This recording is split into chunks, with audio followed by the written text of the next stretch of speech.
Good afternoon, everybody. It's Paul here. I hope you're all having a good week so far. It's Wednesday afternoon. It's coming up to 1:15.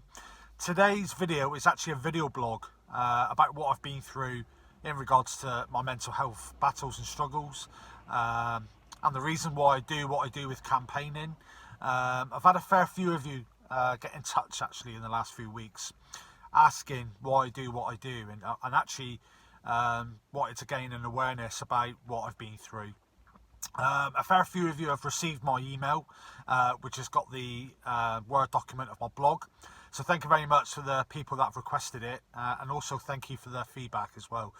If you would like a copy of the Word document, which is a written blog or type blog, please feel free to PM me anytime, and I can send it over via an email.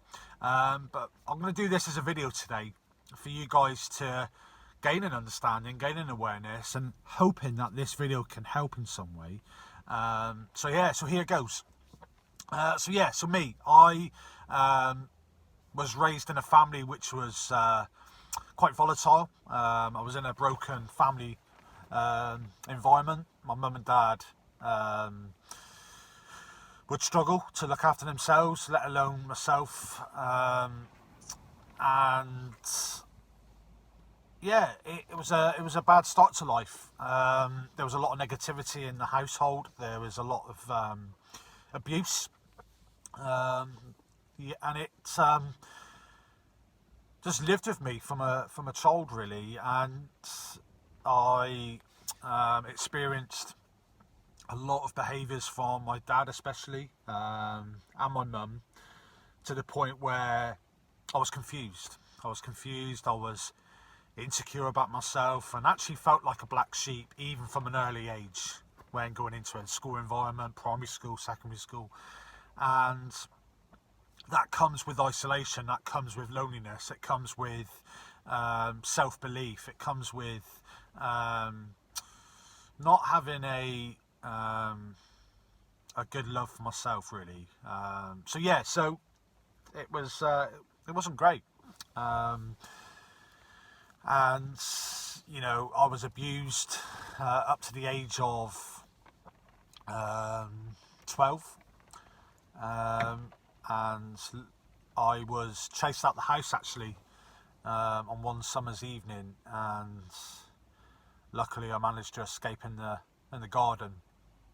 And my neighbour was outside doing some gardening and saw me with some bruises and cuts, etc., to my face, and he took me in, and that was my escape really. After the first 12-13 years of negativity and abuse and trauma, that was the first time I actually experienced a release, experienced something different, that somebody actually cared, that somebody invested in their time to really know what was going on. And I really didn't have a voice when I was younger, with the teachers, with my own parents and my neighbours, because I felt there was no possible outcome. I didn't think there was a way to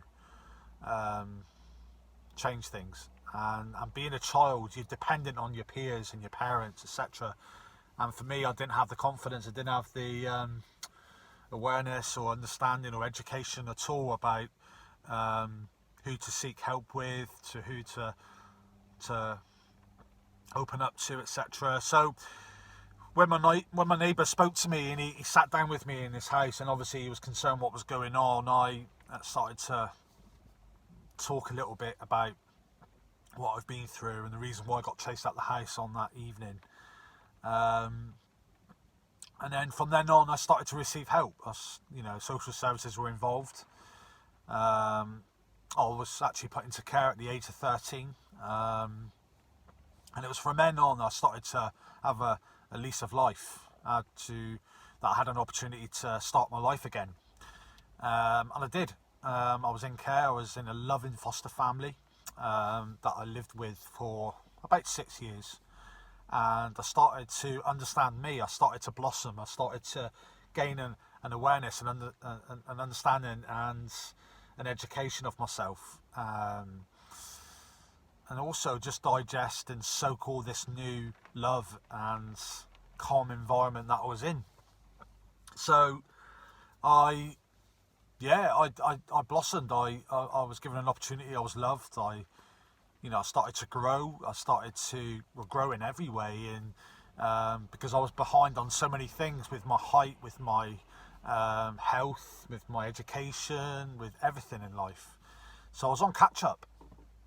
And it comes to a point where I had to leave care.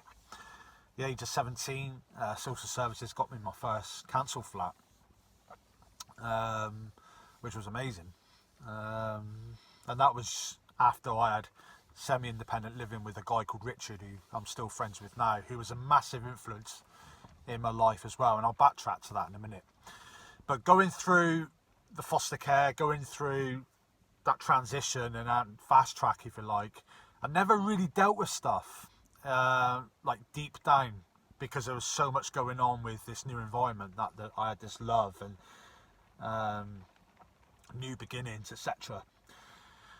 And obviously, like I said earlier, I moved in with Rich, who I went through the transition with social services to live with a semi-independent lodgings, and I lived with Richard for about 3 to 4 years. And again, it's a new experience. It was a step up from being in care, and Richard was a big, and still is a big, influence in my life.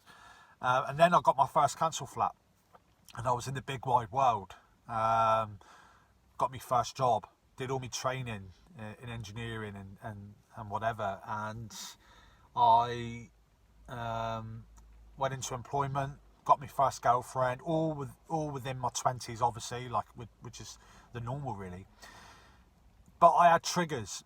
I was experiencing triggers with relationship, with bullying in work, with new emotions, and I couldn't understand why.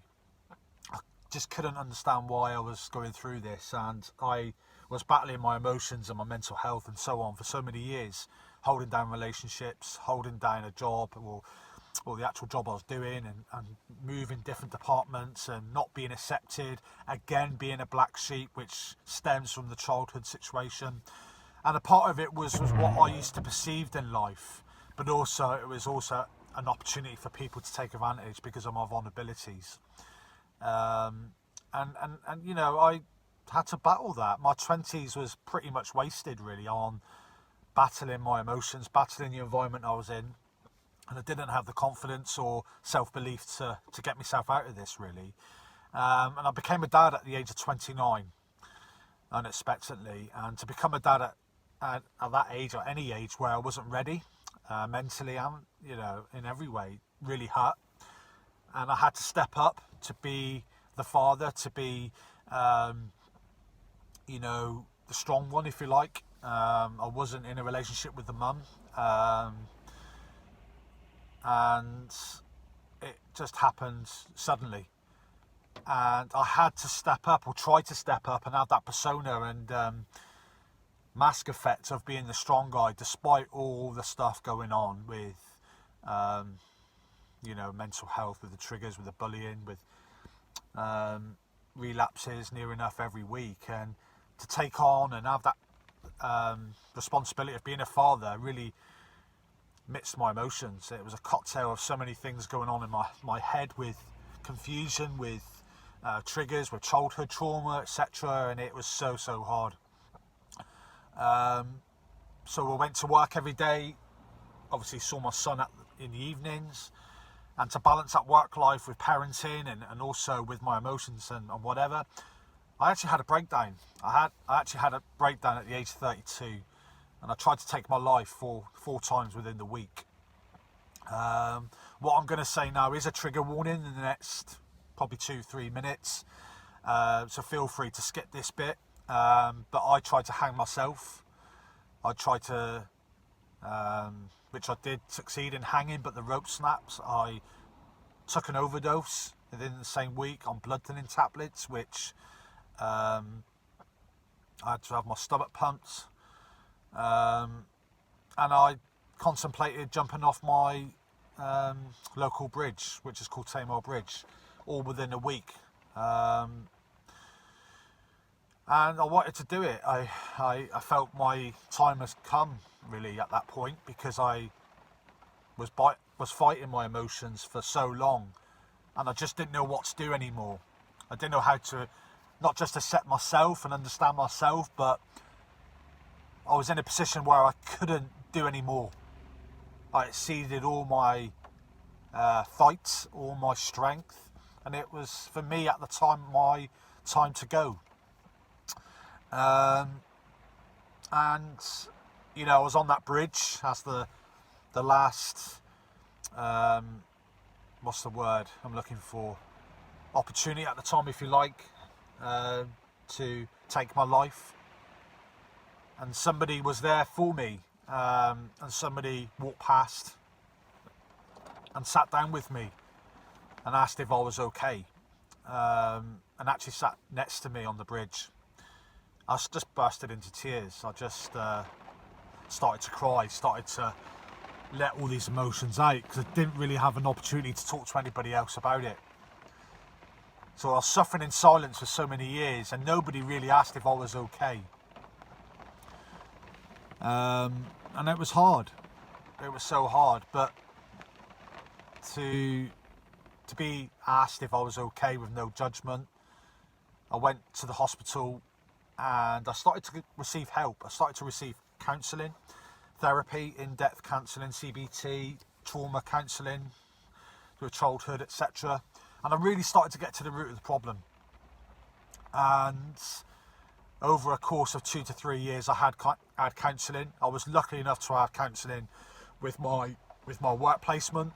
There was a lady I'm still in contact with now that always had my back despite all the stuff that was going on in my employment, called Rachel, and she was always there and always understood that I needed help. And she provided or was fighting to get my counselling in place whilst I was in work. So I was really fortunate and lucky to receive free counselling long term. And then I started to understand myself. I started to gain a diagnosis and an awareness of what was going on, and why I was triggering, why I was having these emotions, and why I was going through what I was going through. And it took a while. It was baby steps, but it took so long to really get to the grasp of what was going on. And I got there. But for me, it was understanding what was going on. It was accepting that there was something not right and talking. I used to play a lot of football, actually a really good standard of football. I was, I'm not being big-headed, but I was quite a gifted footballer when I was young. And, I always remember being in changing rooms after the game, and I was the first one out the door because I couldn't deal with social situations. I was always perceiving that I was a black sheep, even though everything was all right in my environment. And I started to tackle those emotions. Social anxiety, what people thought of me, all these things that I was going through, I started to nail in the coffin really, and just started to really get an idea and understanding why I was acting like that. Why I was acting like, sorry, the radio. And really understanding myself, understanding what was going on, why I couldn't hold down relationships, because of the relationships I had when I was a child. All this mental health concerns and problems that I've faced and still face is all childhood related. But I had to understand that and accept that. I always say to myself now, and for everybody else, we've all got that inner child in us. I just never looked after my inner child. I always neglected my feelings and my inner child and my mental health and so on. But once I started to get a grasp, once I started to understand, things were clearer. I started to change my environment. I started to change my mindset. And once I started to do that, life got better. And I'm doing this video today, looking back now on what I've been through, is that I changed my environment with my job, relationship, where I used to live, etc. It wasn't an overnight thing. In fact, my old company made me redundant, which is the best thing that ever happened to me. But I was on the brink of leaving anyway. You know, and all these things were just under my nose, but I just didn't have that understanding or diagnosis or awareness. So once I was in a position to, you know, understand, then, you know, I wanted to give back, and especially with men. And that's why I set up Males Allied 2 years ago, which is a support network for men, predominantly men, to reach out, attend a group meet, start, you know, join in with chat discussions, college talks, etc., about breaking the stigma and giving men a safe place to talk. Because I knew what that was needed. You know, I used to work in a male-dominated environment. So I knew how important it was, but I knew there was such a problem, and still is a problem in society. So that's the reason why I set up Males Allied, because of the struggles I had, and knowing that there was something needed for men, especially where I live in the southwest of England. You know, but more is needed. You know, more is needed, and that is why I support and always get involved with people that are campaigning with mental health, you know, with the people on Instagram and so on, the people I follow, because of the importance of how it's needed. But that's the reason why I set up Males Allied, and that is the reason, guys, why I do what I do now with campaigning, with doing the posts, doing videos like this, etc. is because it's needed. People like me and other people need to be talking about experiences for people to understand, relate, and help with. You know, and I find it's therapeutic, and I find it helps me every day of the week, and it is a gratitude thing for me. It is a mindset thing for me to give back, do posts, do videos, do campaigning, do talks, because I know it's needed, but it helps me, and it helps me every day. I always have a gratitude list every day. I always do journaling, and I always have a mindset of each day of what I need to do. And one of the biggest tasks of the day is to do a post on Instagram. And it might sound strange, but it's true, because it's gratitude. It's about me giving back. It's about helping that person. And that's why I do it.